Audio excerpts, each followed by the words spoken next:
not to mention the other staff member here at CCEL, Nicola Pearson-Allen. She is helping me today with this event. She helps to coordinate programs, support faculty projects, generally ensure that things run smoothly with the center, and her work has been incredibly valuable to us here in the center. It's in large part, Shawnee and primarily Nicola's work during the fall semester prior to my appointment, when there wasn't an associate director of CCEL, that so much of this fantastic work that I get to highlight today, it is very much the result of the work that she did. And she keeps me from going bonkers, or as bonkers as I would go if she wasn't present. So I can't sing her praises enough. Thank you so much, Nicola. And I'm not sure if Shauna Lee is here with us today. She always has 7 million meetings to attend, but she's also been an essential part of ensuring that the center continues to run. She's on her way. Okay, good. She's on her way. Thank you to both Nicola and Shauna Lee for all of the amazing work that you did prior to my appointment and still currently during my appointment. As a faculty member, I've really consistently attended these community engaged forums, and it's always been one of my favorite events of the year. It's this lovely burst of positivity and motivation coming at what I consider to be the most important, most needed time, which is the week right before finals. And I'm so thrilled to be a part of CCEL in this capacity now, with the privilege of not only leading the center, but also the opportunity to share all of this fantastic work that faculty and students have completed this year with all of you. Before I move on, I do want to take this opportunity to acknowledge that we are on the lands of the Dena'ina people. The Indigenous people of Alaska are the true stewards of this land in the past, the present, and into the future. And we thank them for their continued efforts in sustaining the lands that we currently live, work, and play on. We are appreciative of this opportunity and do not take lightly the understanding that we inhabit the land of the Indigenous people of Alaska. Thank you. Now, moving on to the next slide. This year in particular, I found myself thinking about anthropologist Margaret Mead's famous line, "Never doubt that a small group of thoughtful, committed citizens can change the world. Indeed, it is the only thing that ever has." Never has Mead's observation resonated more than over the past year. In a time when personal choices have major implications for the health of our broader community, we've all witnessed firsthand the impact of individual actions on the whole. When looking at the impacts of faculty, students, staff, and community members over the past year, it just reinforces this notion of the power that we all have to be catalysts for change. CCEL's mission is to connect academic programs with community needs, to use scholarship and action for the mutual benefit of the university and the state, its communities, and its diverse peoples. Now, in recent years, much attention has been paid to this notion of resiliency. How do we as individuals and as a community endure hardships? In what ways can we instill grit and persistence? CCEL's role in serving as a connection between UAA and the broader community is essential in supporting resilience within our community.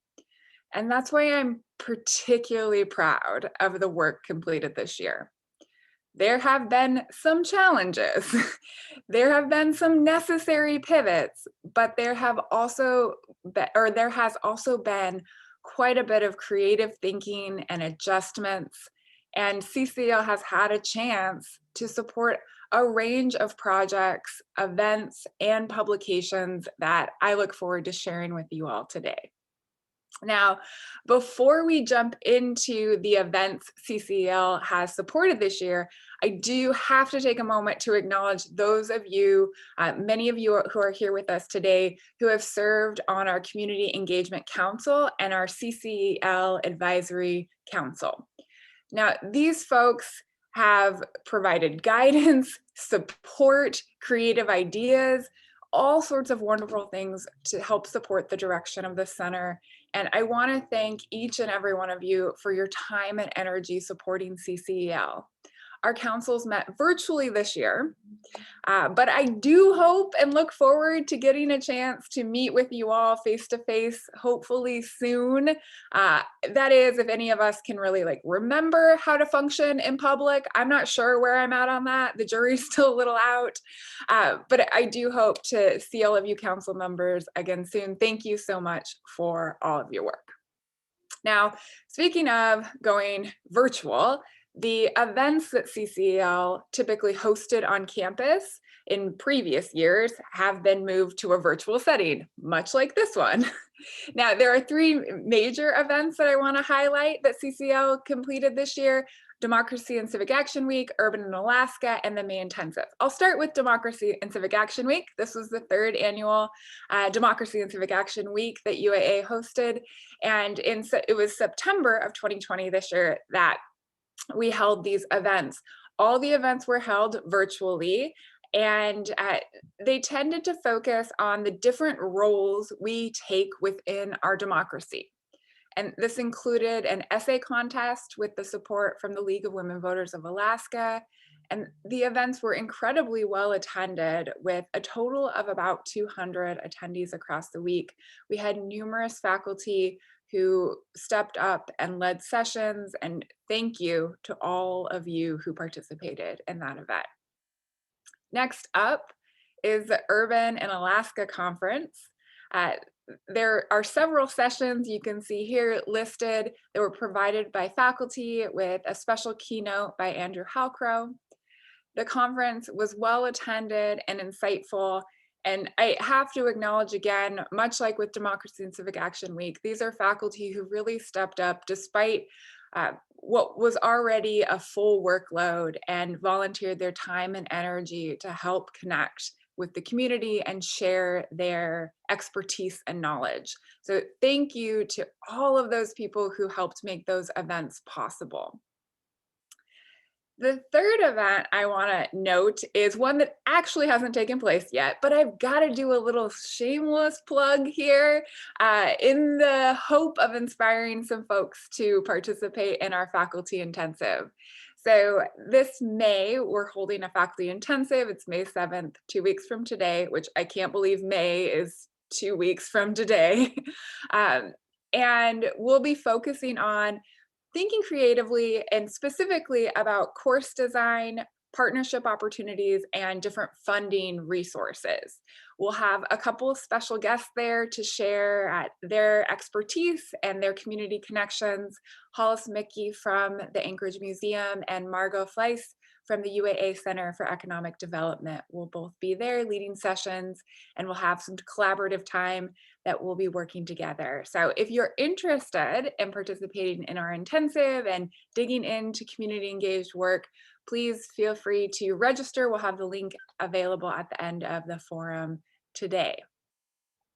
And if you are, while our intensive has primarily been focused for faculty, if you are a member of a community organization, or you know somebody who's a member of a community organization who you think might be interested in participating, we're never one to turn down connections with community. So by all means, have them reach out, you reach out yourself. We are open and ready to hear your ideas. Now, moving on now, one of the things that we'll be focusing on in our faculty intensive this year are the CCEL mini-grant opportunities. Now, these mini-grants are designed to support faculty projects. So this money goes directly to the carrying out of these different projects faculty have put together. And each year, CCEL provides this funding to faculty for these projects because we acknowledge that a lot of community engaged work takes some extra resources and some extra time. And so while this year we were a bit more limited due to COVID, there are still several faculty projects you can see here that were funded by these mini grants. And I'd like to take a few moments and highlight a few of these projects. We can go on to the next slide. It looks like someone has a question. Are we taking questions right now, or should we wait till the end? Can we wait till the end? Okay, Shirley, I see that your hand is raised. Please keep your question in mind, and we will take it at the end of the presentation.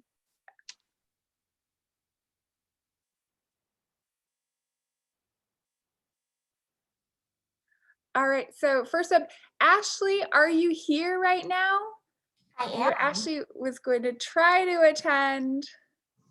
I'm here. And share, okay. So the first of the mini grant projects that I want to highlight is Dr. Ashley O'Connor's project. I'm going to turn the mic over to her for a minute or two just to share a bit about this project. Go ahead, Ashley. Sure. Sorry, Link is talking behind me.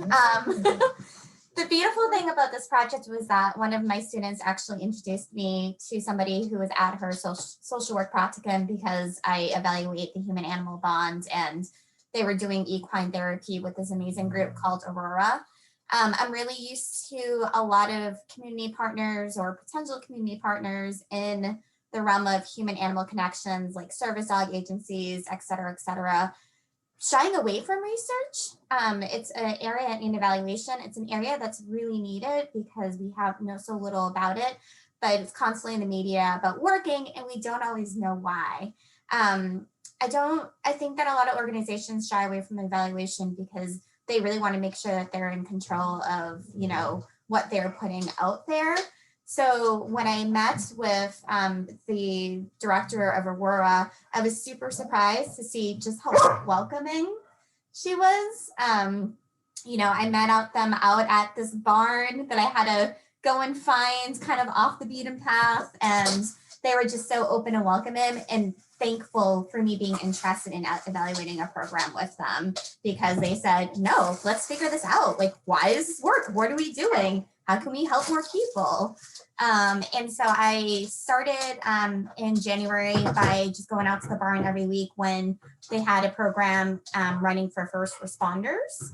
And so they were able to get a grant due to COVID relief in order to do this work, and they were able to run a couple different sessions. So I went out there every week and was just kind of an active observer of what was going on to figure out, what I really wanted to see, what changed from start to finish. And then also being able to notice that perhaps adding a photographic component to it would really help these stories, because a lot of times the first responders were not really able to even say, what they got out of it. But I could see them kind of getting excited when they would pull out their cameras and whatnot. So we had another group run, I think about a month ago, and unfortunately, the participation there for first responders was fairly low, I think as a result of COVID and not being able to go out to different firehouses and whatnot to recruit people. So I said, hey, let's move it to first responders and then veterans and military members. I sent out 2 emails to organizations I know, and we just started a new session on Saturday where we had 8 veterans and active duty members come. And after that, the director of Aurora came out to me and again thanked me and said, this is why we do this work. Like, this group right now, this is who needs it. And is just happy to be working with me, and I plan on continuing to do this work throughout the summer. And then I put in a larger grant to continue this with military families next year, and that would never have happened if it wasn't for me getting this mini grant. So thank you. Thanks for sharing that, Ashley. I feel like, one, there's nothing more 2020/2021 than a dog in the background of a Zoom presentation. And also the element of pivoting, right? A lot of us have had to readjust and pivot given the circumstances. So thank you so much for sharing that. We're gonna move on to our next highlighted mini grant project. And this is another particularly pressing one, Dr. Joy Chavez Mapai's project, managing health misinformation in the infodemic era. And so Dr. Mapai collaborated with a couple different organizations for this project. Her community partner was the Alaska Public Health Association, but she also worked closely with UAA to help design some messaging around information on Facebook. She had her students in Principles of Strategic Communications monitor different Alaska Facebook sites and different social media sites to find health misinformation that was spreading online. Those students provided alerts to Professor Mapai, who then alerted members of the Alaska Public Health Association. And then those APHA members deployed student-produced materials and their own health expertise to help combat that misinformation online. So it's a really exciting project that had some real impact, and another example of quickly pivoting to address real concerns that are happening in real time. Finally, the third project that I want to highlight is Dr. Sarah Prelip's community story work. Let me try that again. Dr. Sarah Prelip's community story walk project. This is one of the newer projects that the center is funding. And this is a project that Dr. Prelip is carrying out in her Writing to 11, Writing in the Humanities class. This is a class where the students primarily focus on Indigenous and Alaska Native writers for their work. And the goal of Story Walk is to bring stories to community. And it highlights a couple things. The way it works is that students will choose different books, ideally books that help represent the diversity of our Alaskan population. They'll laminate each page of the children's book, and those pages will be placed on wooden posts throughout a park. So it encourages an active activity and engagement for youth. It's an excellent family opportunity to use a public park space to experience a whole story while also being outside and being active. Dr. Prelip has partnered with the Parks and Rec Department in Anchorage and has selected 2 to 3 parks in Anchorage to deploy these story walks in. So it's an exciting project that is just getting off the ground now because we couldn't get things in the ground till right about now. All right, now beyond the MiniGrants, there are many faculty projects that employ the use of community engaged student assistance. These CSAs, there we go. CSAs are an essential part of the work that faculty do. They help with a range of components related to community engaged research and/or projects. CSA work is an excellent way for students to gain hands-on experience, collaborating with community partners. Oftentimes, CSAs do a range of work on these projects with faculty, including helping to research, helping the deployment of projects, helping the coordination between faculty and community partners. These students have done some truly amazing work on these projects, and all of the students have completed posters documenting this work. Those posters will be available on our CCEL website coming next week. So you can look forward to seeing more about all of these excellent projects from our community engaged student assistants. We can go to the next slide and the next slide.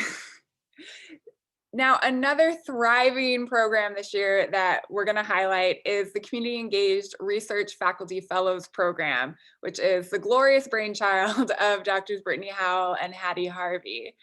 I'm going to turn the mic over to them for them to share more about this awesome program and all that they've completed.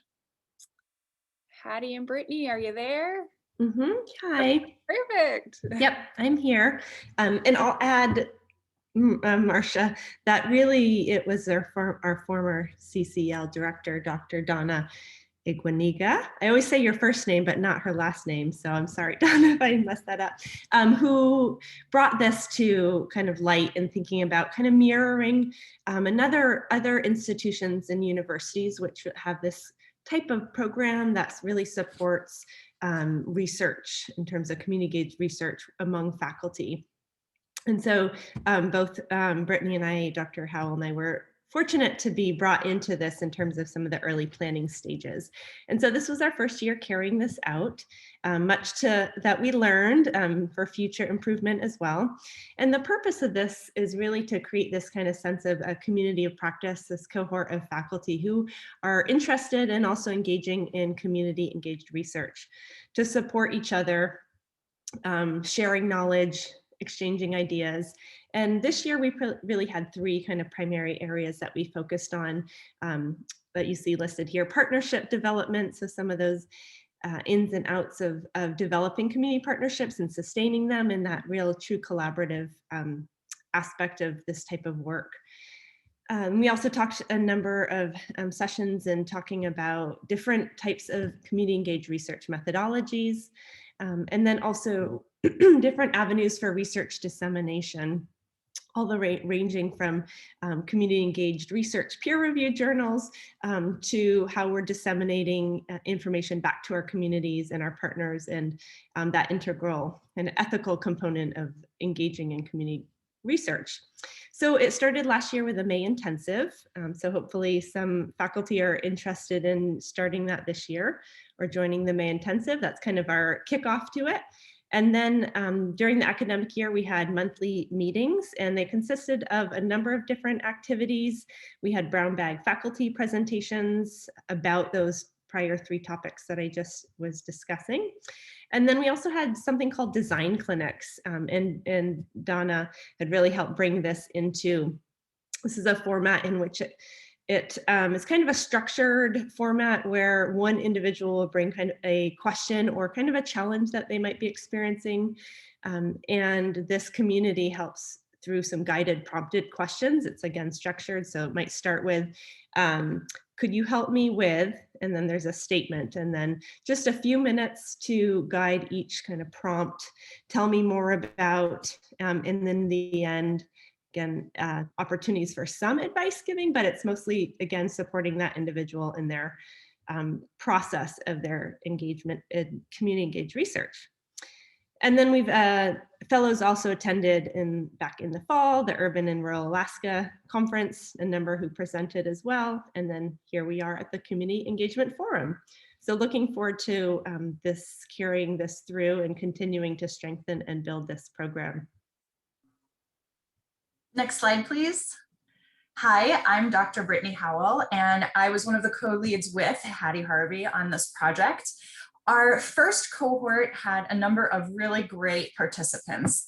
From social work, we had Donna Aguinaga, Heidi Brocious, and Amana BC participating.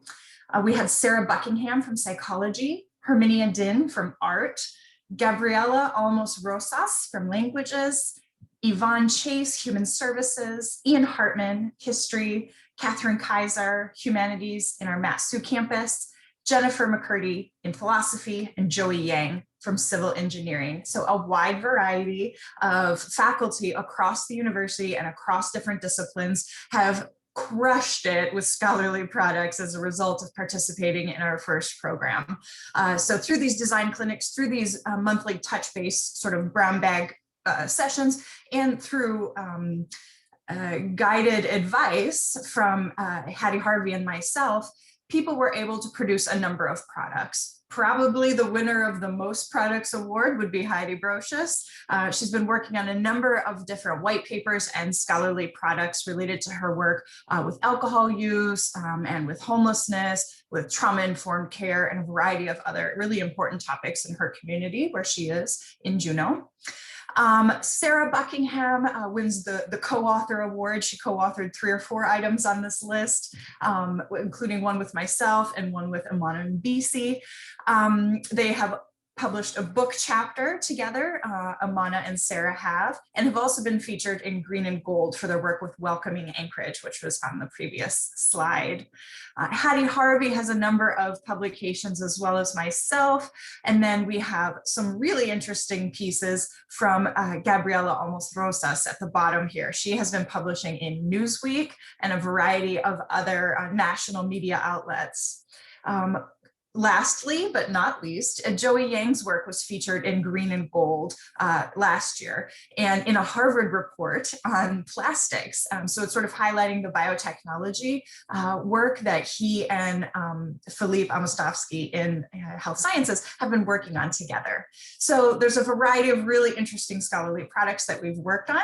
And if this has enticed anyone to try to be part of next year's cohort, we would encourage you to sign up for the May intensive. Again, that link will be provided towards the end of today's session that will be held on May 7th. If you are unable to attend that intensive, please email Marsha Olson with your interest in participating in next year's research cohort. Thank you. Thank you, Brittany and Hattie. That is an impressive list. When I saw that slide, it was particularly encouraging. If anyone is interested, please reach out if you'd like to participate. I feel like at the very least, being around these folks would be quite motivating. We can go on to the next slide, Nicola. So we are entering now kind of what I would consider the awards component of today's forum. And we're going to start with the Selkregg Community Engagement and Service Learning Award. A little history about this award. It was established in 2005 and draws from a memorial fund established in the names of Dr. Lydia Selkregg, who is a city planner and UAA professor who worked passionately for Alaska's ports and watersheds, rural and urban welfare, and civil rights. Additionally, it's a memorial fund for Fred Selkregg Jr., a longtime Alaskan who was a civil rights activist, community leader, and spiritual teacher. The Selkreggs brought a commitment to openness, truth, democracy, and social justice to all of their work. This $5,000 award supports faculty in the development of community-engaged research, creative activity, and academic service learning projects. CCEL is so grateful to the continued contributions of the Selkregg family. This award is instrumental in helping to support and progress the work of our faculty. Thank you to the Selkregg family for your ongoing support.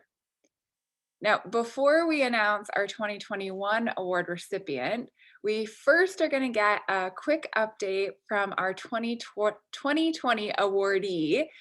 While she had to put her project on hold due to COVID, Dr. Brittany Howe will be sharing a bit about her project and the vision moving forward. Go ahead, Brittany.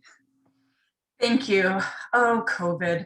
Yes, so I was supposed to do this project last year, but we've all experienced a variety of challenges. And so rather than trying to work through some of those challenges immediately, we put this one on hold.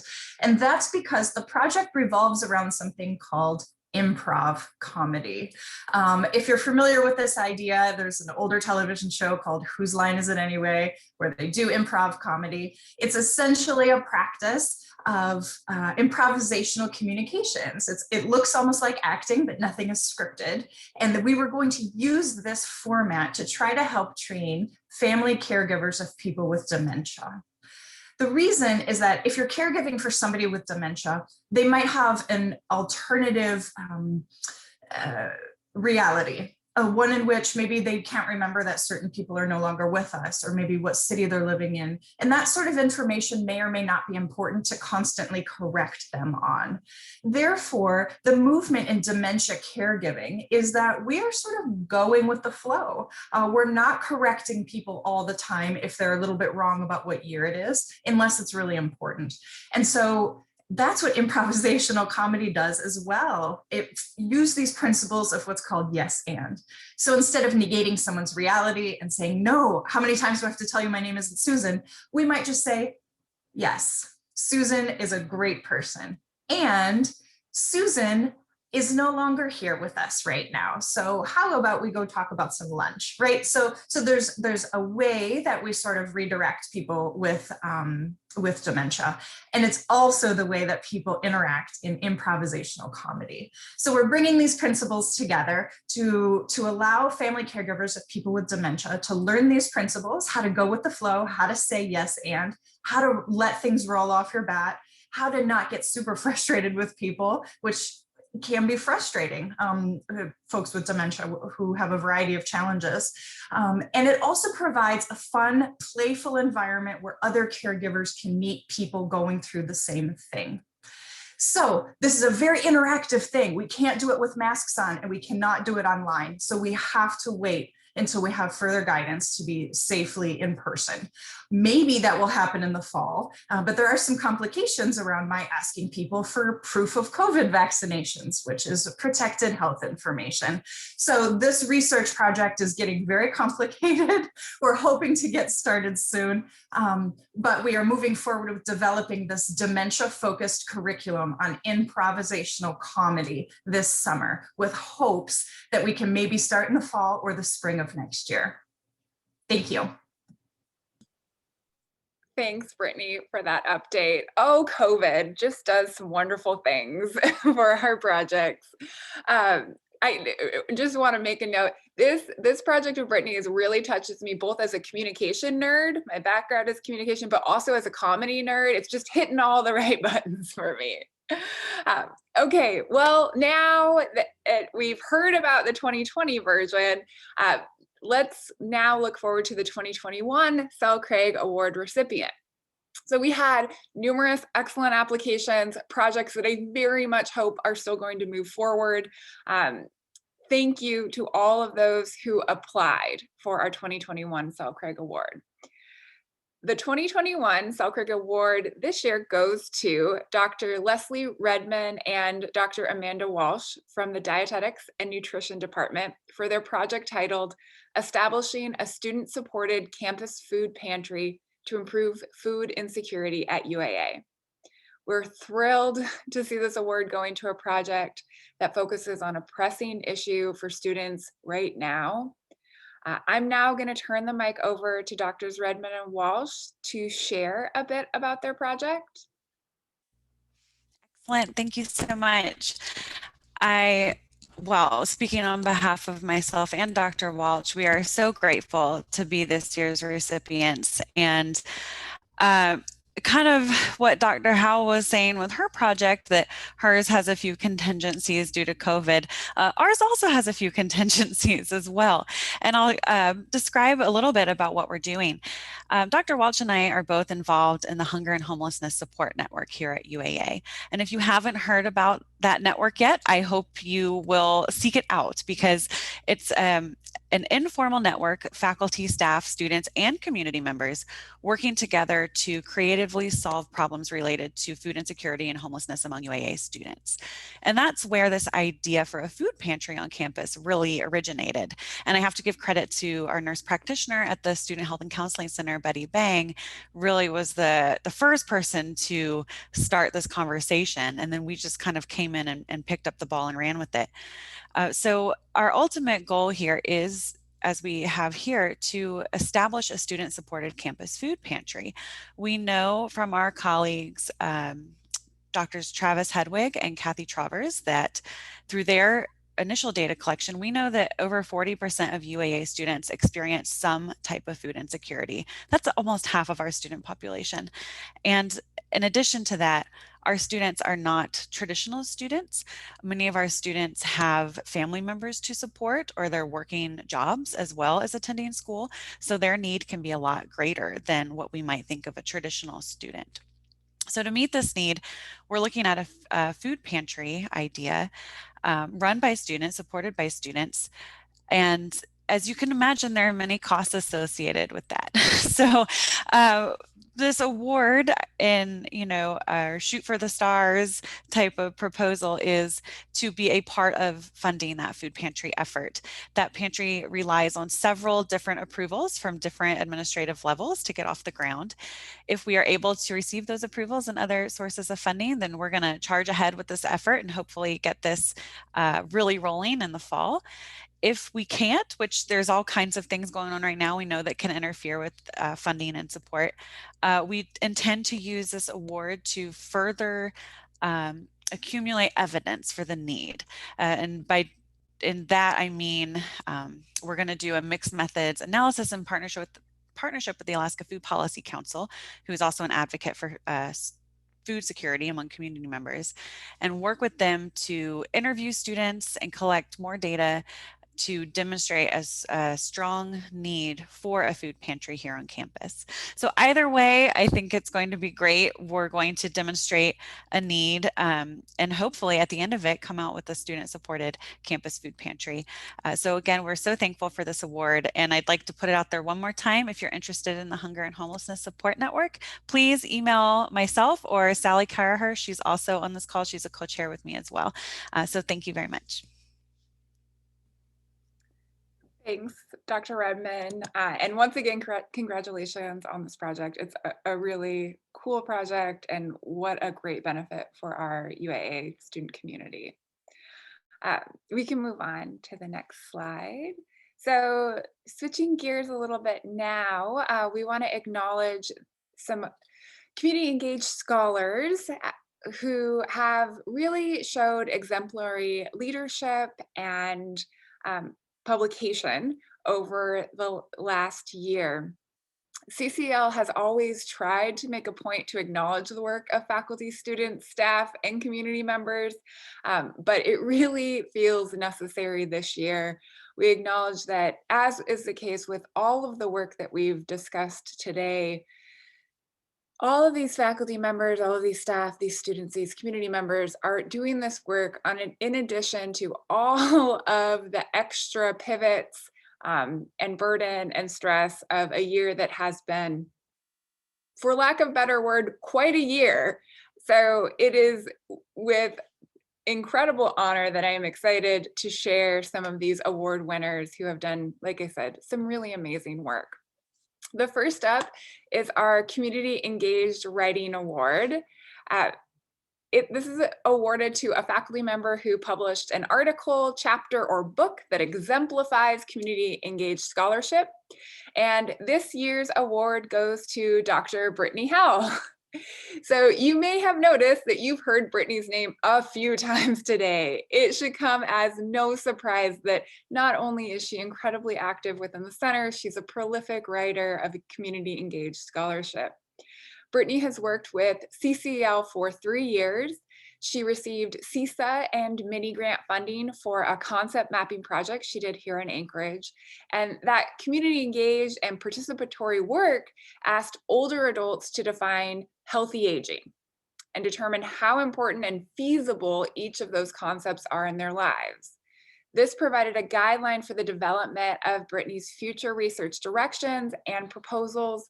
She's incorporated both undergraduate and graduate students in the publication of the results in 2 articles and a book chapter on this work.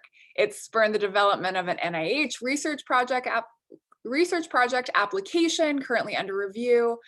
It is my incredible honor to acknowledge Dr. Howe's dedication to her community engaged scholarship. It is an inspiration. I am so happy to have her as a part of UAA and a part of the center and a part of our community. Thank you, Brittany. Congratulations on this award. We can get like a round of applause virtually with the little reaction buttons.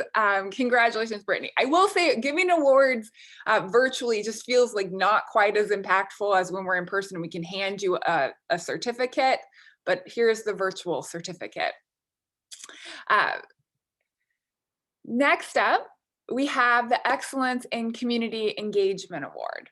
So this award recognizes stellar integration of community engaged teaching, research, and service on campus, within the community, and across the state of Alaska. This year's recipient is Professor Sandra Shaganoff-Stewart. And I believe she was here earlier and had to step out because she had to teach a class. So we will all just send her good vibes from here to wherever she is right now. Sandra is the current chair of Alaska Native Studies at UAA and the former director of Rural Student Services at Kenai Peninsula College. Sandra has worked with several Alaska Native villages and tribes in the areas of language. These include the Cook Inlet villages of Chickaloon and Kenaitze Tribe of Alaska. She has worked with these tribes to obtain grants to support language acquisition, created curriculum, and taught courses. She's worked to establish community-based language classes in these local communities. Professor Shaganoff-Stewart's continued dedication to the ongoing preservations of Indigenous languages is the embodiment of excellence in community engagement. Thank you, Professor Shaganoff-Stewart, and congratulations on this award. May we all send her positive vibes and give her a virtual round of applause. She's really done some excellent work. And then finally, we have 2 recipients this year for our Community Builder Award. This award goes to faculty, staff, students, or community members who add to the soul of the community by his or her examples of bold leadership. The first community builder we're recognizing is Allie Hartman. Allie is the student organization coordinator for Student Life and Leadership, and she works tirelessly to support a welcoming, engaged environment to our students on campus. But beyond that, she is steadfast in her commitment to collaborations with the Anchorage community. This year, she took on the UAA Votes initiative, bringing together folks from across the university, including a range of community organizations, to educate and energize UAA students to participate both in the presidential election that took place in November and also our local municipal election this April. Thank you, Allie, so much for your amazing work and contributions to our community. So can we acknowledge Allie? I know she's here today. Give her a round of applause for her amazing work. And finally, our final award is our second community builder that we're recognizing today. And this award goes to Dr. Hattie Harvey. Dr. Harvey is another name you've heard numerous times today. Dr. Harvey exemplifies what it means to be a leader in our community. Her work includes initiatives to increase culturally relevant UPIC activities and materials in early childhood programs, and more recently, a collaboration with the Alaska Mental Health Trust Authority, examining the systems in Alaska addressing the prevention of and intervention for fetal alcohol syndrome disorder. Beyond that, she was also the co-lead of our Research Fellows program that you heard about earlier today, and supported a phenomenal list of publications mentioned earlier. Her work at UAA, particularly this year, has been incredibly valuable and inspiring. Thank you, Dr. Harvey, and congratulations on this award. We can give her a virtual round of applause.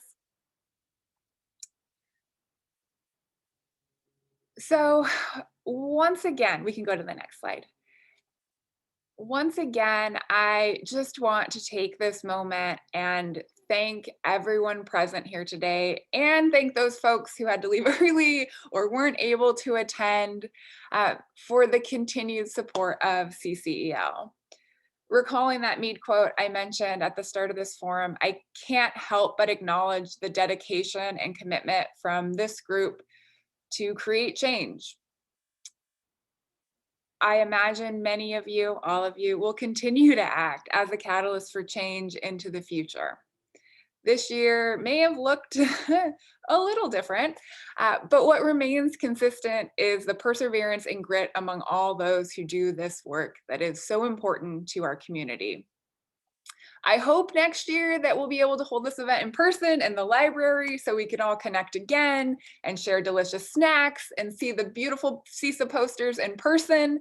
And if you're interested in more ways you may be able to collaborate with CCEL, whether you're a member of the faculty, staff, students, or a member of our broader community, please feel free to reach out.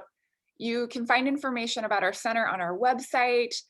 There's regular updates on our social media accounts, which are listed on this slide here. We've also included our contact information. Email is a slightly better way to get a hold of us right now while we're still working remotely, but we check all of these accounts listed here, and we have a QR code for our website posted in the slide. As a final reminder to everyone, we will be holding our May intensive in a couple weeks. We've mentioned it a couple times today already. If you're interested in developing ideas for your own classes, research, collaborations, We encourage you to apply if you're interested in participating in the Research Fellows group next year. Please apply. And if you're interested in this content, but maybe can't attend the May Intensive, don't hesitate to reach out.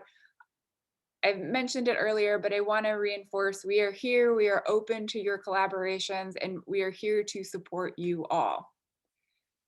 Thank you again to everyone joining us today. I appreciate you taking some time to sit in front of your computer despite the beautiful sunshine that we have outside for those of you here in Alaska.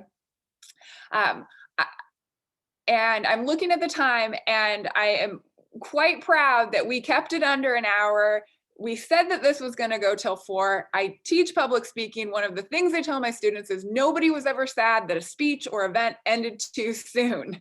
So we will hang out here in the Zoom session for those of you who maybe have any questions or comments.